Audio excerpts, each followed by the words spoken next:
So, welcome to our Selling Online webinar. Today, we're going to go through a presentation which should be just under 20 minutes to go through selling online. So, a bit of an introduction. So, my name is Sammy. I'm one of the digital engagement managers here at Barclays. I've been in the bank for just under 11 years, working various different roles. In my current role, we support businesses with awareness on different topics from cybersecurity through to digital marketing, cloud applications, and AI. Today's session, we're going to cover the following areas. So, why should you sell online? How does e-commerce work? What options do you have available to you? Then we'll summarize and move on to some next steps for you to take away. So, why sell online? With more and more people becoming comfortable with making purchases online, and with the technology required to sell online becoming more readily accessible and easier to use on any device, selling online is something all retail businesses should consider. The UK has the largest B2C e-commerce market in Europe, is expected to be worth over 200 billion by the end of 2020. 96% of the population are online, of which 86% have made an e-commerce transaction in the last year. Up to March of 2020, 22% of all retail sales were completed online. And during the COVID-19 crisis, there's been a sharp increase in e-commerce. And of those surveyed, 60% of consumers will continue their current level of shopping online, with 32% expecting to spend more. 80% plan on making purchases online for the likes of electronics and clothing. As you can see, there is a tremendous opportunity in relation to online selling across all types, both consumer and B2B goods and services. So moving on to why sell online? What's the opportunity with selling online? On your screen now is a survey completed by consumers to indicate what types of products or services they purchase online. As you can see, clothes and sporting goods make up a large proportion of retail sales, both online and in the physical world.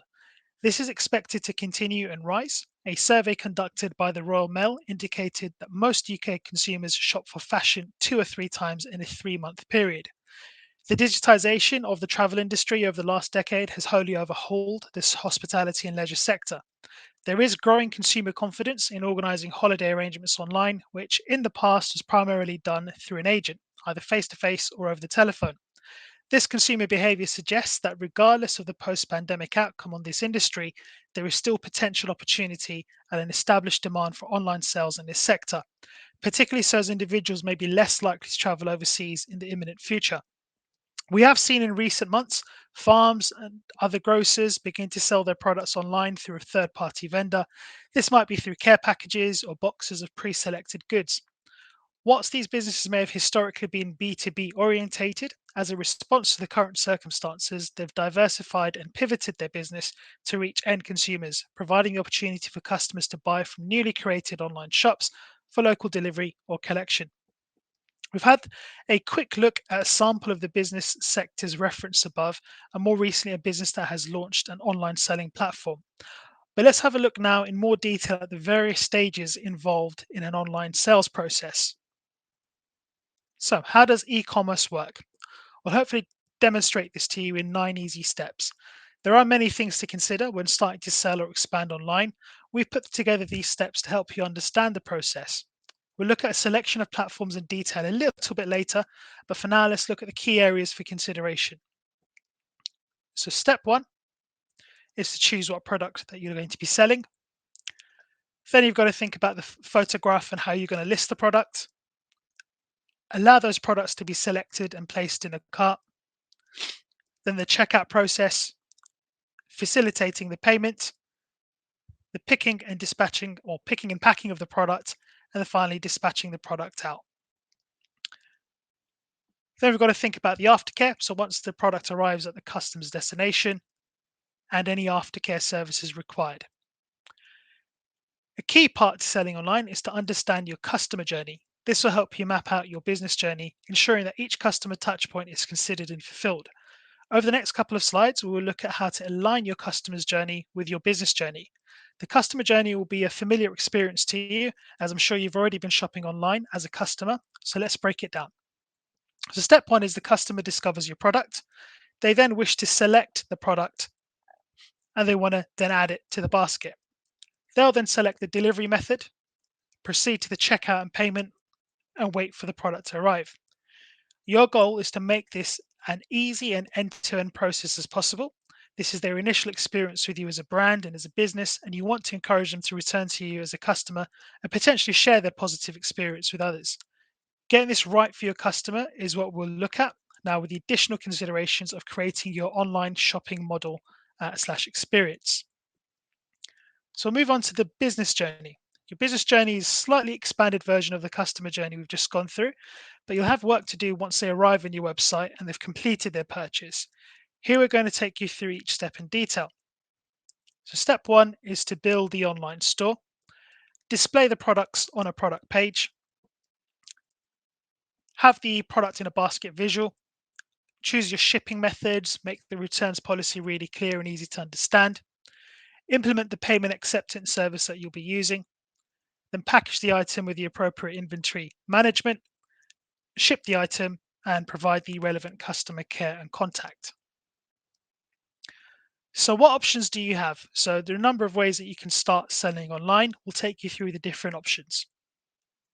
So once you understand the benefits of selling online and how to sell online, the next key decision is what platform, or perhaps a choice of platforms you're going to use to do so. A number of options are available to you with different levels of controls and different cost implications. The three main platforms that you can use is first the generalist third-party provider or a specialist provider. Second is an e-commerce platform, or better known as a web application. And then you can even create your own website. No matter which platform you choose, you also have the option to showcase and sell your products and services via social media, and then link the customer through to your online sales platform. It could be that a mix or more than one of these options is best for you and your business, but let's look at the pros and cons of each of these for you to consider now in some more detail. So the generalist online marketplace, an online marketplace is essentially a website or app that facilitates shopping from many different sources. The operator of the marketplace does not own any of the inventory. Their primary objective is to present other people's inventory to a user and facilitate that sale or transaction. This is a great way to trial selling online if you've never done so before. Essentially, you are just displaying your products on a shelf of an existing website, so that website or online marketplace is responsible for maintenance and security, removing those responsibilities from your to-do list. So some of the pros is simple to set up. The platform manages your product display. The payment process is handled on your behalf. The ability to outsource fulfillment in certain instances. The opportunity to use the platform's in-house marketing tools, focusing on keywords and different placement ads. The ability to influence how your products appear. And then the platform is responsible for something called PCI DSS, or the full term is Payment Care Industry Data Security Standard Regulations. It also has some cons. So you don't own your customer data. You have to pay commission on sales. There is lower brand visibility due to the high competition. There can be a delay from sale of products to receiving the funds from your end. Customer ratings can also impact on how your products are perceived. And whilst you can respond to some of those, sometimes they've little control over what appears. And then the platform will also have to approve the changes. Amazon, for example, you can benefit from their fulfillment service. This means that they'll stock your items within their warehouse and then they'll pick and pack it for you and deliver it to your customer, removing another large set of responsibilities from your end. This can be particularly helpful if you're unable to occupy a suitable physical location to store goods or want to trial selling online before committing to your own independent website and storage facilities. Whilst this is a great way to start your business journey, selling your products and services online, there are also drawbacks of using this platform that we've discussed on the slide there. Some sectors have selling platforms unique to their industry. Take Etsy, for example. This is similar to eBay, Amazon, but specializes in unique crafts, including jewelry, personalized gifts, and other bespoke items. The seller has the opportunity to share their products amongst like-minded businesses. So if someone is looking for a custom-made or specific piece of jewelry, they can go direct to this site. Just like eBay, the buyer can leave messages and ask questions about the products, and reviews can be left for received products, allowing sellers to build their profile and reputation the more they trade on the platform. The pros and cons of using a specialist online marketplace are essentially the same as that of using a generalist platform, with the exception that your potential customer is not rooting out screws or duvet covers when they're looking for a customized piece of jewelry, as products on sale are specific to what the browser is searching for. We'll then move on to e-commerce web applications. So this option is if you want to have a bit more control over the online shopping experience of your clients, and it gives you more flexibility. An e-commerce platform is a piece of software that allows you to build an online store and run a business online. You may have heard of some of the popular options, including likes of Shopify, Wix, Squarespace, BigCommerce, eSwid, and many more. Now, there are some pros and cons to this as well. So simple to set up, it's very user friendly, integrates with other applications. The platform itself is responsible for the security. Often they'll have additional marketing tools such as social media integrations. The payment process is handled on your behalf. You can also use your own merchant supplier if you've got a physical site and you're looking to upscale that onto a website. The designs are often responsive and regularly reviewed. You can trade in multiple currencies, so the opportunity to grow your market. And it's usually very easy to scale up the website and grow if required. And as mentioned, this platform will also be responsible to customization. There will be ongoing monthly fees. Personalization, what's possible, is still difficult as you are routed down to their templates. Technical or troubleshooting support may also be limited as you're relying on the third party to do all this for you. Sometimes getting hold of them may be difficult. Then there's the dependency on the platform. So if the platform's not performing well, or if they have issues with their servers, as an example, that can obviously cause a downturn. So just going through some of the pros and cons, obviously you can organize your products, customize how your products are displayed by using the predetermined templates that this software provides. You can take payments and respond to queries directly through the platform. And the other benefits is obviously you can decide on the look and feel of the store, so it can blend with any branding that you have or existing style that your business will already have. If you want to change something on the website, you don't need to wait for approval like you would do on an online marketplace. It may not even be possible. You can also automate some of the mundane elements of the process, giving you more times to focus on the area of the business that's important to you. The key benefit for me, however, is you don't have to compete in a crowded marketplace. You're not vulnerable to external factors such as algorithm updates on a generalist third party marketplace. Setting up a store of this nature doesn't need to be complicated, as these sites are designed to help you sell online. They have a host of templates available for you to benefit from. So, again, don't worry if you're concerned about not being creative or design is not one of your strengths. Most will offer a free trial. So, again, you can sense check if the platform is appropriate for you. If not, you can move on to the other. A key benefit is the PCI DSS responsibilities that lies with the platform and not you. And as discussed, some of the disadvantages with the e-commerce application, such as the ability to fully personalize or bespoke products and services, and you must be prepared to pay the online fees. Moving on to the own website. So we've already looked at selling your products via third party or a marketplace, and also creating your own e-commerce site with the help of a specialist software tool. But now let's look at the ultimate in controlling and owning your business online store, your own website. Now, creating a website need not be complicated, but design here is key. You need to consider the client experience and their pathway to purchase. For example, how many clicks between a prospective customer landing on your homepage to them completing a sale? Does it make sense? Does it flow? And as you are creating this from scratch, you can align it to your physical premises if you have any, but you're in total control of every element. Whilst this means you can benefit from all the decisions and how your store looks and operates, it also means that you may need to pay a website developer and host if you are not technically able to create this all by yourself, or perhaps with the support of staff within the business. Some of this cost could be offset by the fact you'll not be paying those commission and listing fees to the third party platforms or the web applications. But there are also some additional considerations that you need to be aware of, the main one being how your customers will find you. You can have the best designed or most effective website in the world, but if customers can't find it or don't know you exist, they can't find you nor buy your products or services. This means that you are likely to need a separate marketing budget to work on getting your business displayed on Google searches, on social media, to really entice that prospective customer to find your website to purchase their product. Unlike online marketplaces or e-commerce sites, PCI DSS does become your full responsibility if you choose to set it up yourself. So you have to ensure you are fully compliant and are aware of your obligations in relation to this. So just to summarize again over the pros and cons with regards to your own website, you have full control of the design, the flexibility with regards to updates. You don't need to worry about paying third-party fees or commissions other than the website costs. You get to choose your domain name. You're not part of a crowded marketplace, and you can link your own website to your own social media accounts. Some of the cons, so there is a significant cost in setting up an e-commerce website. You will need to undertake your own marketing activity. You're responsible for the site security and compliance, and you're responsible for the PCI DSS compliance, which again, as a reminder, is the Payment Care Industry Data Security Standard regulations. Moving on to the next slide, so selling through social media. So selling on social media can be very powerful. There are over 3.5 billion active social media users globally.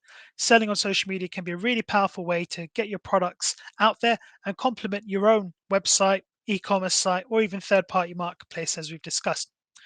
On average, users are now spending 2 hours, 24 minutes per day multi-networking across an average of 8 social networks and messaging apps. So, for example, Facebook, Instagram, Pinterest, Snapchat, and name as many as you can. A benefit of social media is that you can list your products in a catalog format and track and monitor engagement through likes, comments, shares, and the analytics of your chosen platform.